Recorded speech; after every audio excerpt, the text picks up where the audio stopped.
Good afternoon sir. Good afternoon. कहाँ तक पढ़ाए थे बाबू पिछली क्लास में?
शेयर कर देना इस पे। हाँ, कहाँ तक बताया था लास्ट? सम्राट यस सर। कहाँ तक बताया था लास्ट? देखो तो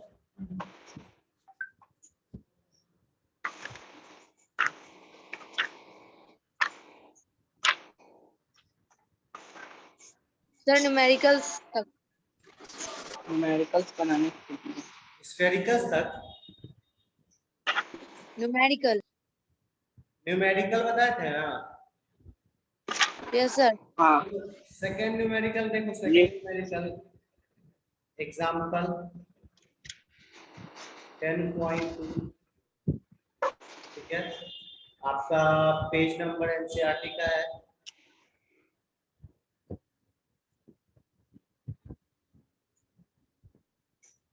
वन 170।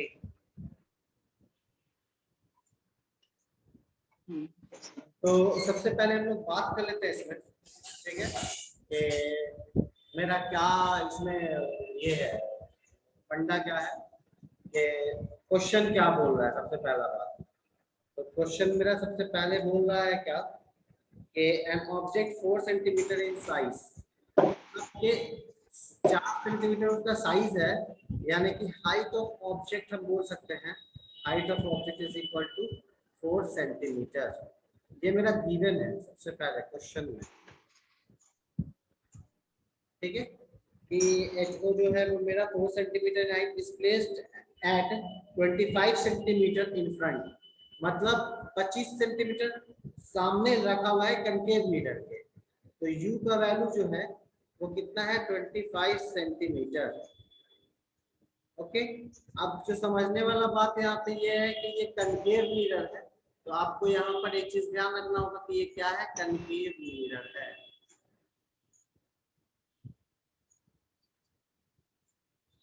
मेरा यू का वैल्यू आपको पता है 25 सेंटीमीटर। अब आगे पढ़ते हैं। बोल रहा है कि मिरर और फोकल लेंथ 15 सेंटीमीटर, यानी कि अब इसका फोकल लेंथ जो आपको दिया हुआ है एफ का वैल्यू वो दे रहा है 15 centimetre. At what distance from the mirror should a screen be placed in order to obtain large sharp image? यानी कि आपसे पूछ रहा है कि V क्या रखा जाए, V का वैल्यू कितना होगा। और फिर बोल रहा है find the nature and size of the image, मतलब कि आपको नेचर भी पूछ रहा है इसका, nature and size of image, and size of image.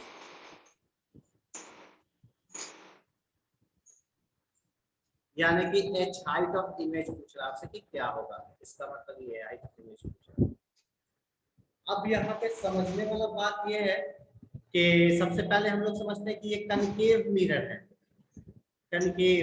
और मैंने बताया था कि कनकेव मिरर है जहाँ ए बी ई आएगा, बी ई आएगा, तो ये निगेटिव के लिए यूज होगा, निगेटिव चीज यूज होता है, निगेटिव आता है। इसका मतलब कि इसके यू का भी वैल्यू निगेटिव है और उसके एफ का वैल्यू निगेटिव है। क्लियर है इतना बात? उसके बाद हम लोग इसको इस्तेमाल करेंगे सबसे पहले मिरर फॉर्मूला। कौन सा फॉर्मूला इस्तेमाल करेंगे? Mirror formula.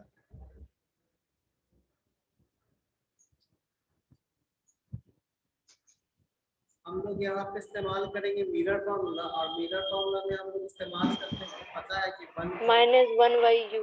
नहीं, माइनस नहीं, 1/u 1/v is equal to 1/f। हमको चाहिए v, इसलिए हम u को उठा के इधर ले आएंगे, तो यहाँ पे आ जाएगा मेरा 1/v is equal to 1/f minus 1/u। Clear है इतनी बात है? अब हम यहाँ पे क्या करेंगे सर, इसका वैल्यू पुट कर देंगे। 1/f का वैल्यू है -15, तो यहाँ पे रखेंगे -15 और फिर प्लस, फिर फिर माइनस हो जाएगा मेरा, और फिर यहाँ पे होगा 1/-25। तो 25 और 15 का एलसीएम लेंगे तो कितना हो जाएगा एलसीएम मेरा, कितना हो जाएगा एलसीएम निकाल के देखते हैं। 25 और 15 का अगर हम एलसीएम ले लेंगे तो 5 से 5 5 से 25, 5 3 से 15, 5 3 से 15, 15 5 से 15 5 से हो जाएगा 75, यानी कि यहाँ पे इसका एलसीएम हो जाएगा 75।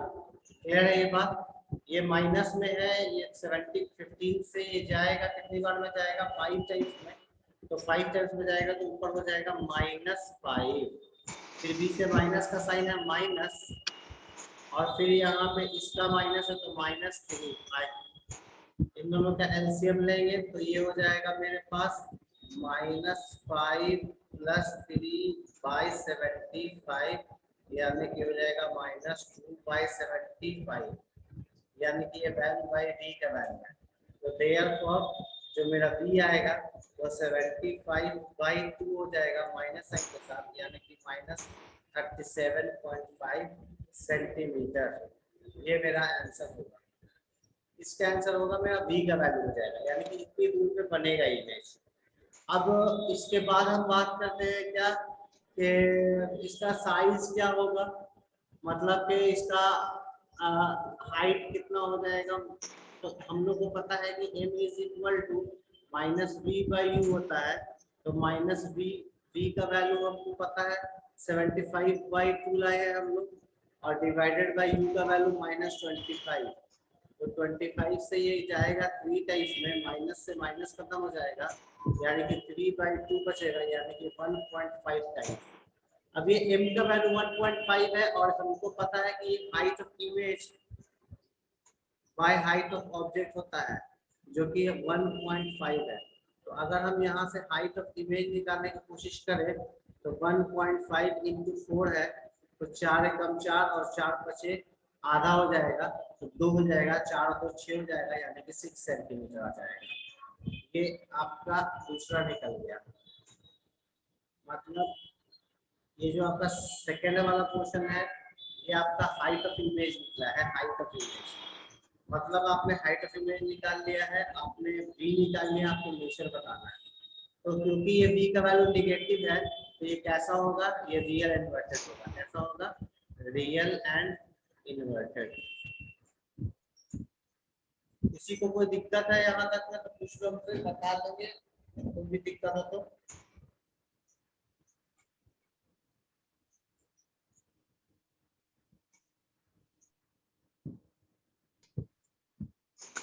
सर सेकंड वाला पार्ट समझा दीजिए ना, m = -v/u वाला। ठीक है, तो हम समझा देता हूँ एक मिनट।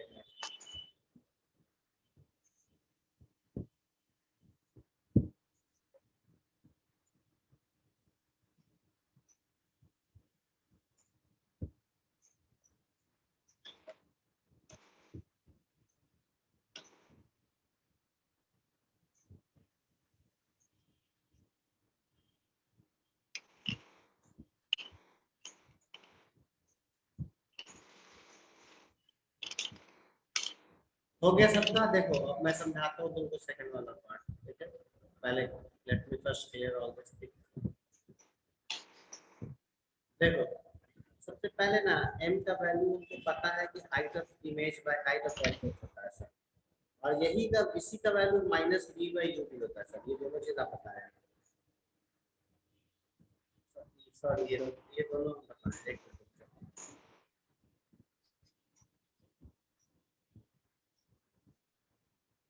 ये दोनों ही बताया।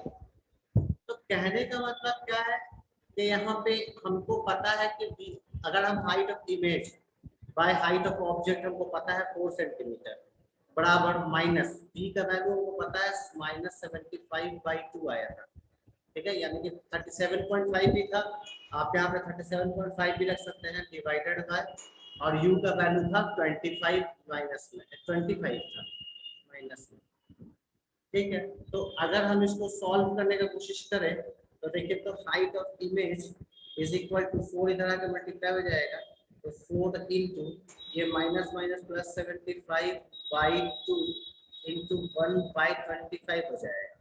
अब ये 25 से 75 3 टाइम्स में जाएगा, 2 से 2 टाइम्स में जाएगा, और ये क्योंकि निगेटिव रहेगा ये, तो ये हो जाएगा -6 सेंटीमीटर, यानी कि 6 सेंटीमीटर उसका इमेज बनेगा, और कहाँ बनेगा, नीचे बनेगा।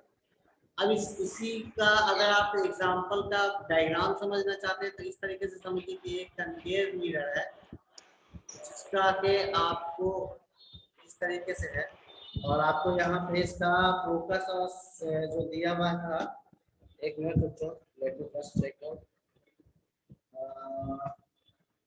इसका जो व्यू था वो 25 सेंटीमीटर था, और फोकस जो था वो कितना था, फोकस मेरा था 15 सेंटीमीटर, यानी कि 15 सेंटीमीटर ये है, ये 30 सेंटीमीटर है ना, ये एफ है, ये 15 सेंटीमीटर पे, और ये मेरा सी हो जाएगा 30 पे, और 15 और 30 के बीच में हम रखें कहीं पे इमेज मेरा, यानी कि यहाँ से लेकर के यहाँ तक का जो इमेज है ये 25 सेंटीमीटर पे है।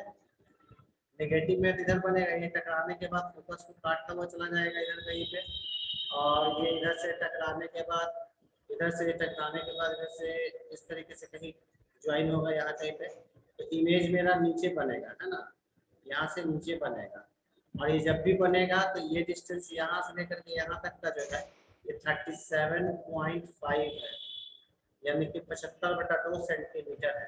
ये मेरा बी का वैल्यू है, ये मेरा यू का वैल्यू है। अब क्योंकि दोनों का दोनों लेफ्ट हैंड साइड में है, प्रिंसिपल के लेफ्ट हैंड साइड में है, तो इसलिए ये दोनों निगेटिव है, और फोकल लेंथ मेरा यहाँ से यहाँ तक जो है वो कितना था, फोकल लेंथ 15 सेंटीमीटर है, तो ये भी निगेटिव नहीं है। अब तीनों चीजों को पता चल गया, हमने इमेज भी यहाँ रखा, ऑब्जेक्ट यहाँ रखा, इसका जो हाइट है मेरा यहाँ से लेकर के यहाँ तक का जो हाइट आ रहा है ये वाला, ये 4 सेंटीमीटर आ रहा है, और यहाँ से लेकर के यहाँ तक का जो हाइट आ रहा है ये 6 सेंटीमीटर आ रहा है। ऑब्वियस सी बात है कि ये बड़ा देखने में भी लग रहा है, इस वाले फिगर से ये वाला जो साइज है ये काफी बड़ा है, इससे ये देखने में भी लग रहा है कि ये बड़ा है। और आप याद कीजिए, हमने आपको 6 केसेस बताए थे, 6 केसेस बताया था, 6 केसेस में मैंने बताया था आपको कि क्या बोलते हैं उसको, हाँ, कि एक केसेस आता है जहाँ पे ऑब्जेक्ट होता है सी एंड एफ के बीच में, और इमेज कहाँ बनता है, बियॉन्ड सी बनता है ना। तो ये जस्ट उसी तरीके से वही केस है, वही केस बस यहाँ पर अप्लाई हो गया है। ये आपको न्यूमेरिकल के वैल्यू के हिसाब से आपको पूरा का पूरा ये बिटवीन सी एंड एफ का केस है, सी एंड एफ का आप लोग एक बार मिला करके देख लीजिए, ठीक है। कोई दिक्कत है किसी को तो फिर से पूछ लो, मैं बता दूंगा अभी। ध्रुव बार बार छोड़ के क्यों चले जा रहे हैं यार?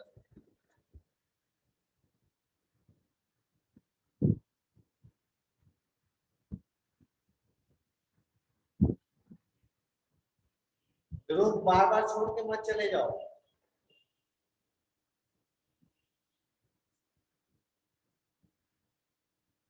हाँ, सबको क्लियर है ये पॉइंट्स, तो आगे बढ़ता हूँ मैं। Okay sir.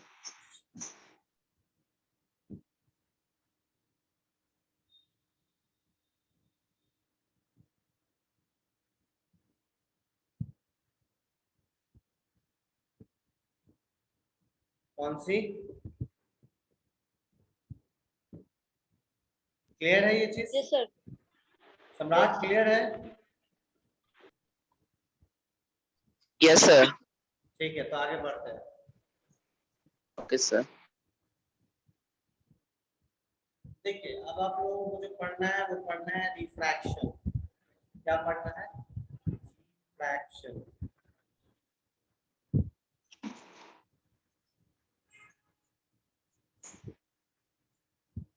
तो सबसे पहला बात है सर कि रिफ्लेक्शन और रिफ्रैक्शन में डिफरेंस क्या है। ठीक है। रिफ्लेक्शन, रिफ्लेक्शन हमने बताया था आपको, रिफ्लेक्शन, रिफ्लेक्शन में बताया था आपको सिंपली को बोलते हैं बाउंसिंग बैक ऑफ लाइट।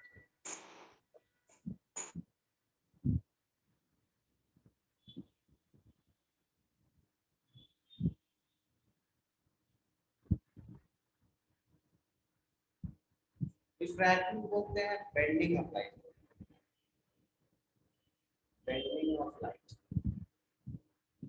लेकिन जब ये बेंड करेगा तो ये medium, one medium to another medium,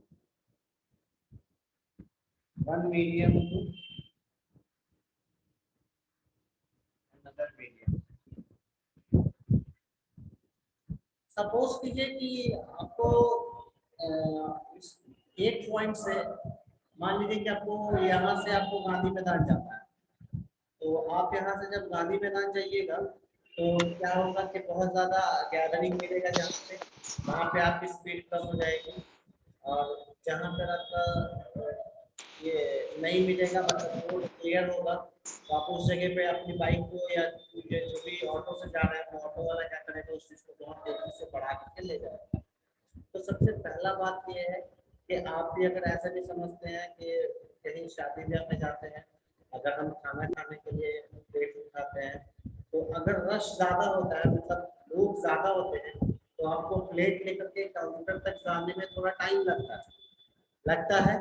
यानी कि आपको टाइम क्यों लग रहा है, क्योंकि आपको प्लेट लेकर के जाना है, आपको प्लेट वहां से उठा करके आप लाइन में लगे हुए हैं और लग करके आप उस जगह पर जाते हैं, जिसके वजह से आपके टाइमिंग में मतलब डिले होता है, आप लेट हो जाते हैं, थोड़ा सा टाइम ज़्यादा लगता है। अब दूसरे नंबर का बात यह है कि अगर शादी में बिल्कुल सन्नाटा है, कोई आदमी नहीं प्लेट लेकर के, और आप you are the first one to take the plate and consider in row of line, आप लेकर के उसको खड़े हो जाते हैं किसी लाइन में, ठीक है। अगर आप इस चीज को उठा करके किसी लाइन में लग जाते हैं, ठीक है, if you are taking the plate and you are standing in a line and you are the first person, आप सबसे पहले आदमी हैं, तो क्या होगा, आपके आगे कोई भी गैदरिंग नहीं है, तो आप इजीली एक प्लेट के बाद दूसरा सामान, तीसरा सामान, चौथा सामान देखते हुए आप आगे बढ़ जाते हैं। होता है ये चीज। तो ये ऐसा क्यों हो रहा है, क्योंकि आपके आगे वाला जो मीडियम होता है, यानी कि जो गैप होता है, वो क्लियर होता है। सेम का सेम चीज यहाँ पर भी है। रिफ्रैक्शन बोलते हैं bending of light from one medium to another medium, ठीक है। जब कभी भी लाइट एक स्टेट में ट्रैवल करता है, तो वो एक मीडियम से दूसरे मीडियम में ट्रैवल करता है, और जब कभी भी एक मीडियम से दूसरे मीडियम में ट्रैवल करेगा, तो मीडियम जो डिसाइड होगा, मेरा यहाँ पे मीडियम जो डिसाइड होगा, ये दो पार्ट में डिसाइड होगा मीडियम। एक पहला होगा टेंसर और दूसरा होगा रेडर।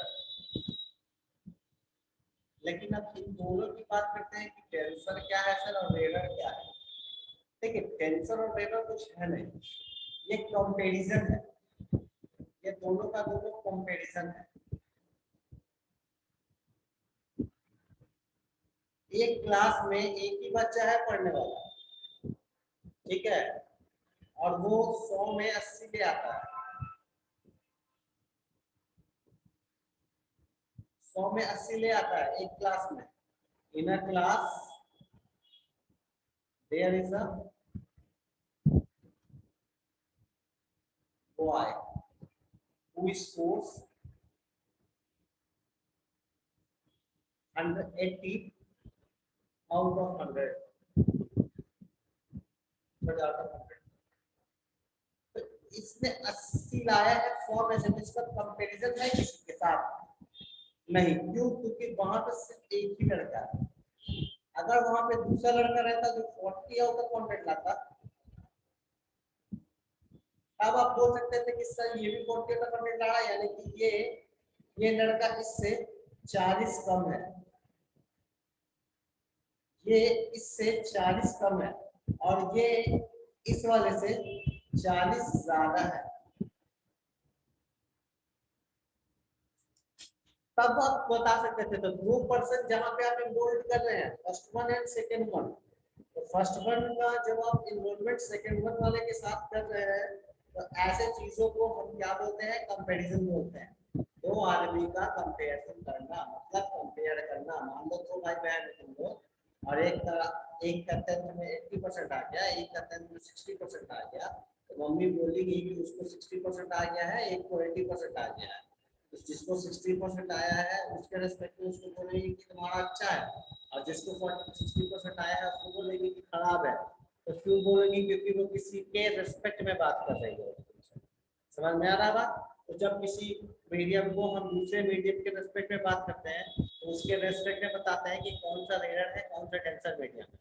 अब जैसे कि एग्जांपल के तौर पे हम ले लें कि आप किसी वाटर को ले लीजिए और इसको ले लीजिए, क्या नाम है, शहद को, हनी को। तो अब वाटर ज्यादा रेयर मीडियम होगा, हनी ज्यादा रेयर मीडियम होगा। हमने बोला कि वाटर ले लीजिए और आप ब्लड ले लीजिए। चलिए ब्लड, तो which one is more denser? तो ये रेयर मीडियम होगा और ये डेंसर मीडियम होगा, ठीक है। बट अगर हम इन दोनों की बात कर रहे हैं, तब अगर हमने ब्लड और हनी का कंपैरिजन किया, तो इन दोनों के केस में ब्लड जो होगा मेरा डेंसर मीडियम अब नहीं रहेगा। अब ये क्या हो जाएगा? अब ये मेरा रेयर मीडियम हो जाएगा और हनी मेरा डेंसर मीडियम हो जाएगा।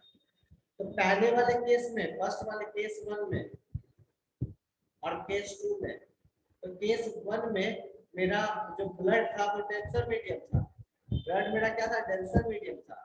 लेकिन सेकंड वाले केस में हनी मेरा डेंसर मीडियम हो गया है।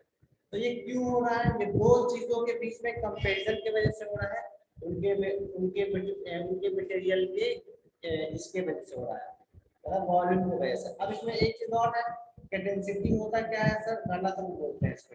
डेंसिटी होता क्या है? तो it is nothing but mass upon volume, mass upon volume.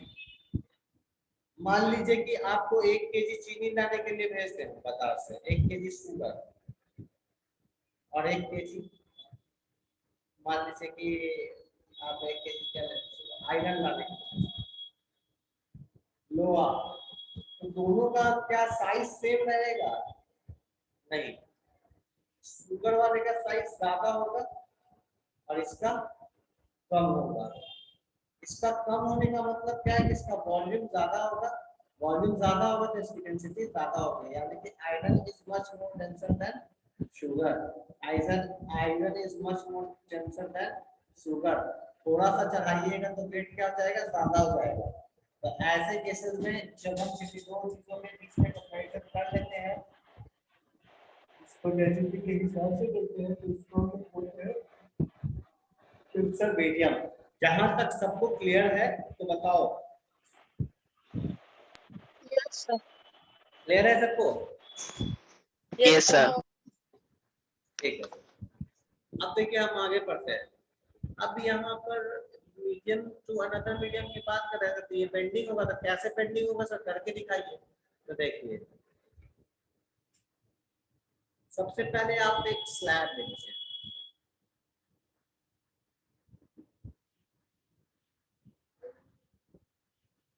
और इसके ऊपर एयर है, यहाँ भी एयर ही है और यहाँ भी एयर ही है। आई जो स्लैब बना है ना, ये ग्लास का बना है। किस चीज का बना है? ग्लास का। और इसके चारों सराउंडिंग में क्या है? सिर्फ एयर ही है, ठीक है, एयर है। और ये किस मीडियम का बना है? ये ग्लास का। तो होगा क्या कि एयर जो है ग्लास के कंपैरिजन में ये रेयर मीडियम हो जाएगा और ये डेंसर मीडियम हो जाएगा। और फिर ये डेंसर मीडियम है तो फिर ये वाला एयर आ गया, तो फिर ये रेयर मीडियम हो जाएगा। अब हम कर क्या रहे हैं कि लाइट आ रही होगी इस तरीके से, बीम ऑफ लाइट है कमिंग, इस तरीके से आएगा और इसको जाना चाहिए था ऐसे ऐसे करके, सीधा निकल जाना चाहिए था यहाँ से। लेकिन होगा क्या कि इसका एक रे ऑफ लाइन होता है जिसको हम लोग बोलते हैं नॉर्मल। और क्या होगा, अब ये लाइट में जब रेयर टू डेंसर आता है, याद रखिएगा जब रेयर टू डेंसर आएगा RDT, तो ये टुवर्ड्स मुड़ जाएगा, टी से टुवर्ड्स। और जब डेंसर टू रेयर होगा तो ये अवे फ्रॉम द नॉर्मल हो जाएगा। तो ये पहला वाला, ये पहला कंडीशन है, ये दूसरा कंडीशन है, ये दोनों कंडीशन आपको याद रखना है, ठीक है। तो पहला वाला कंडीशन देखिए, RTD मतलब कि रेयर टू डेंसर आएगा तो ये राइट रे टुवर्ड्स नॉर्मल मुड़ेगा, यानी कि इसके तरफ मुड़ जाएगा, यानी कि इसको जाना चाहिए था यहाँ से, लेकिन ये इसके तरफ मुड़ जाएगा, यानी कि ये नॉर्मल के तरफ बेंड कर जाएगा। क्लियर है ये बात। और आपको पता है कि इधर से जितना एंगल बना रहा होगा नॉर्मल से, ये एंगल ऑफ इंसिडेंस होता है, तो यहाँ पे ये एंगल ऑफ रिफ्लेक्शन होता है, रिफ्रैक्शन। तो इसको हम लोग इंसिडेंस रे बोलते हैं, इंसिडेंट रे, इंसिडेंट रे। और ये वाला क्या है मेरा, रिफ्रैक्टेड रे। अब फिर से अब जब ये यहाँ पे आएगा, ये टकराएगा इस तरीके से, ठीक है। तो यहाँ पे भी एक नॉर्मल होगा, मान लीजिए कि ये नॉर्मल नंबर 1 था और ये नॉर्मल नंबर 2 है, और ये जब टकराएगा तो इसको जाना चाहिए था यहाँ से, कुछ ऐसा सीधे जाना चाहिए था, लेकिन ये क्या होगा, ये away from the normal focal, इस तरीके से कुछ हो जाएगा,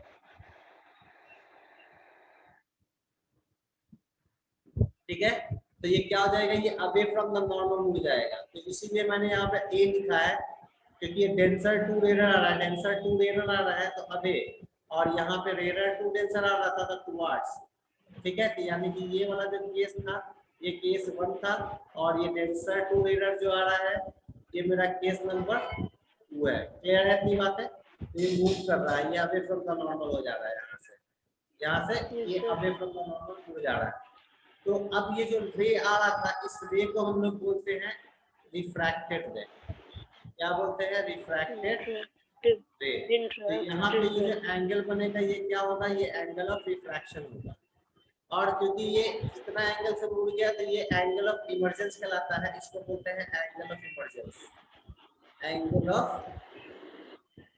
इमर्जेंस। और ये जो रे होगा ना, ये जो लाइन होगा, इसको बोलते हैं इमर्जेंट लाइन, इमर्जेंट रे।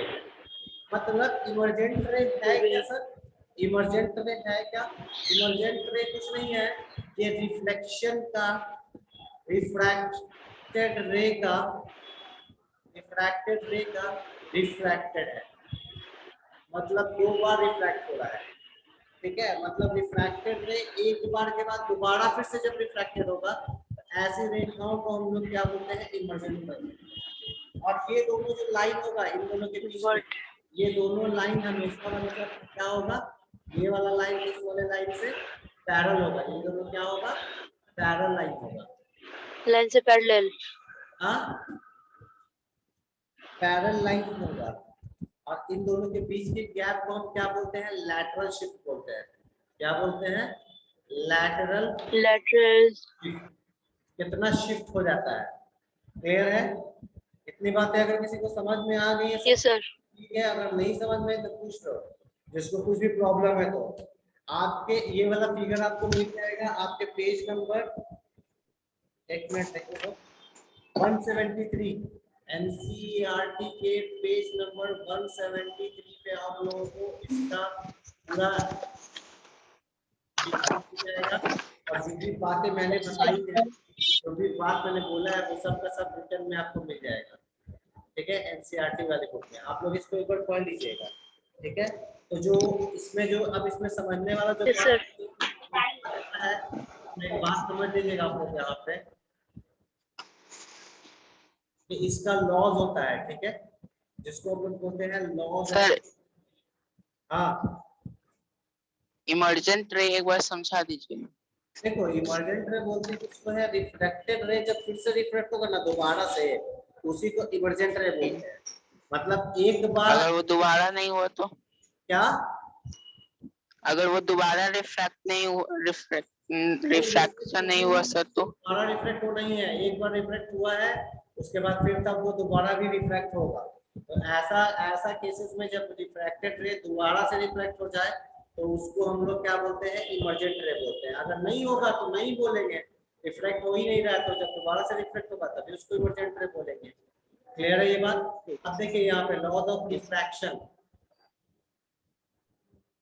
जिस तरीके से लॉज ऑफ रिफ्लेक्शन था उसी तरीके से लॉज ऑफ रिफ्रैक्शन है। तो इसमें आपको बोलता है क्या है कि इसमें जो पहला वाला केस है, इसमें जो केस 1 है वो सेम एज रिफ्रैक्शन है, सेम एज रिफ्रैक्शन। आपको पढ़ाया था हमने कि incident ray, refracted ray, normal all lie at the same plane, बताया था Yes, sir. बताए थे ना ध्रुव? Yes, sir. बताए थे ना ध्रुव? Yes, sir. हाँ, तो जो मैंने बताया था मैं फिर से वो पढ़ देता हूँ कि the incident ray, the refracted रे, incident ray, the refracted ray, and the normal to the interface of the two transparent media at the point of incidence all lie in the same plane। ठीक है, ये पहला case का पहला condition था। और दूसरा बोलता है, इसमें जो दूसरा नियम होता है इसका, ये बोलता है कि ratio of sine of angle of refraction to the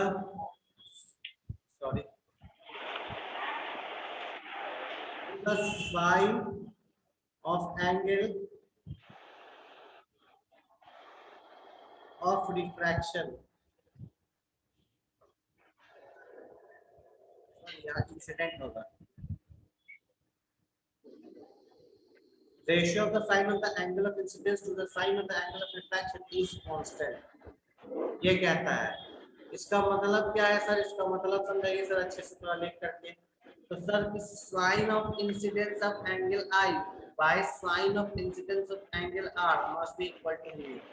और ये जो म्यू लिखाता है ये ऐसे भी लिखाता है, या फिर इसको हम लोग म्यू 1 2 भी लिखते हैं, या फिर इसी को हम लोग म्यू 1 2 ऐसे भी लिखते हैं, या फिर इसको हम लोग म्यू 1 2 ऐसे भी लिखते हैं।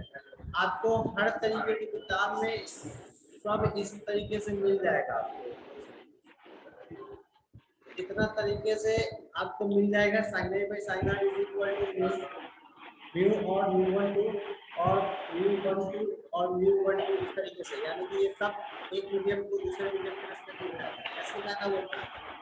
मान लीजिए कि ये आपका रेडर मीडियम था, ये आपका रेडर मीडियम था और ये आपका डेंसर मीडियम, और ये लाइट रे आया, टकराने के बाद इस जाना चाहिए इस तरीके से सीधा, ये नॉर्मल है, ये टकराने के बाद क्या होता है? बेंट टुवर्ड्स नॉर्मल हो जाता है, नॉर्मल की तरफ हो जाता है। तो यहाँ से आने वाला ये मिलता है, ये इंसिडेंट रे है, आने वाली लाइन है, ये नॉर्मल है आपका, ये नॉर्मल है, और ये जो लाइन है ये आपका रिफ्रैक्टेड रे है, रिफ्रैक्टेड रे। तो अब यहाँ पे एंगल कहाँ बनेगा सर? ये वाला जो एंगल बनेगा इसी को सॉरी ये वाला जो एंगल बनेगा सर, यही आई है मेरा, जिसका इस्तेमाल हमने यहाँ पे किया है, साइन एंगल आई। और ये सर जितना एंगल यहाँ से बनाएगा ये एंगल आर है सर, रिफ्लेक्शन एंगल, और इसका इस्तेमाल कहाँ किया हमने? डिफ्रेक्शन में। मतलब कि इसका आउटगोइंग रेस के साथ जब हम साइन का वैल्यूज का रेशियो लेते हैं तो ऐसे रेशियोज का जो वैल्यू आएगा वो भी एक कांस्टेंट वैल्यू आएगा।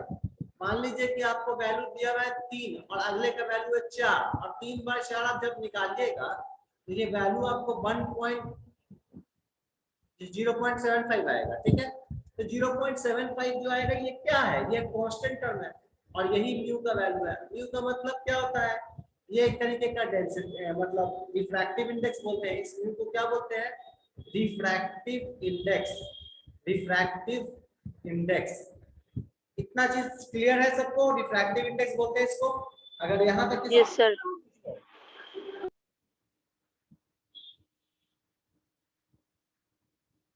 कोई दिक्कत No, sir. किसी को भी? No, sir. आज मैं यही तक छोड़ रहा हूँ, रिफ्रैक्टिव इंडेक्स तक। आप लोगों को क्या करना है, कल से जितना भी पढ़ाया मैंने वो सब ध्यान रखना है। रिफ्रैक्टिव इंडेक्स पढ़ के आना है अगले क्लास में। नेक्स्ट क्लास में आप लोगों को ये पहले से ही पढ़ के आना है, इसका सारा डिटेल्स वगैरह। मैं मतलब अगली क्लास से आप लोगों को इन सब चीजों के बारे में बताऊंगा। ठीक है, कि रिफ्रैक्टिव इंडेक्स क्या होता है, आपको इन सब चीजों का ये लिखना है, मतलब टोटल का टोटल आपको कर लेना है सारा काम। तो ओके सर। ठीक है, अगर आज जो भी मैंने पढ़ाया है उसमें कुछ डाउट है, न्यूमेरिकल्स में कुछ डाउट है, तो आप मुझसे पूछ सकते हैं फिर से दोबारा। और आपको होमवर्क दिया था मैंने न्यूमेरिकल्स बनाने के लिए, आप लोगों ने न्यूमेरिकल्स बनाया? Yes sir. आंसर आ गया था कि नहीं आया था? सर आ गया था। आंसर आ गया था, देख लीजिए थोड़ा यस सर। टाइम है 2-3 मिनट का, तो मैं एक क्वेश्चन आपके लिए बता देता हूँ, बाकी आप लोग मिला लीजिएगा कि आपका आंसर सही था कि गलत था, क्या था। ठीक है,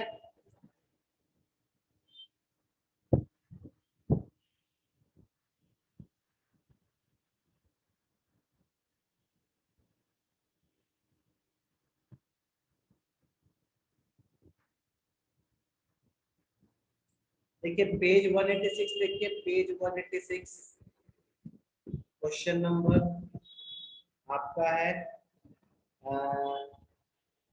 कौन सा, चलिए 12 बताते हैं, 12, क्वेश्चन नंबर 12 है। ठीक है, ये बोल क्या रहा था आपको कि an object is placed at a distance of a convex 10 centimetre from a convex mirror, यानी कि u का वैल्यू 10 सेंटीमीटर है और ये रखा किस में जा रहा है, कन्वेक्स मिरर में, कन्वेक्स मिरर में।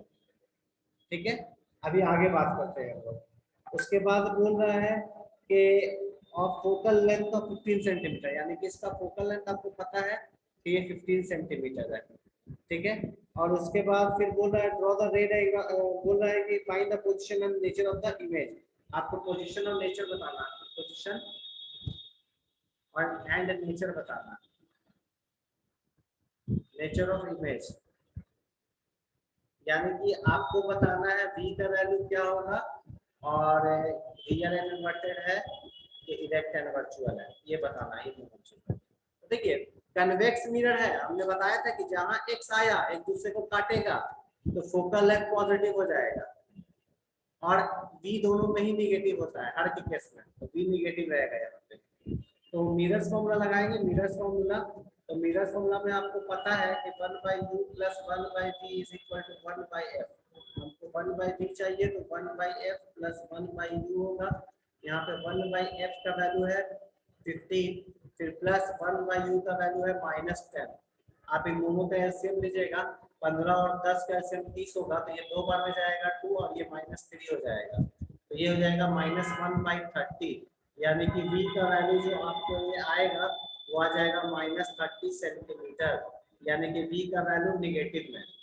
ठीक है, v का वैल्यू नेगेटिव होगा, यानी कि इसका v का वैल्यू नेगेटिव होगा, तो आपको बताया था मैंने कि इमेज रियल एंड इन्वर्टेड होता है। ठीक है, कोई दिक्कत? No sir. आप लोग का आंसर नहीं आया था?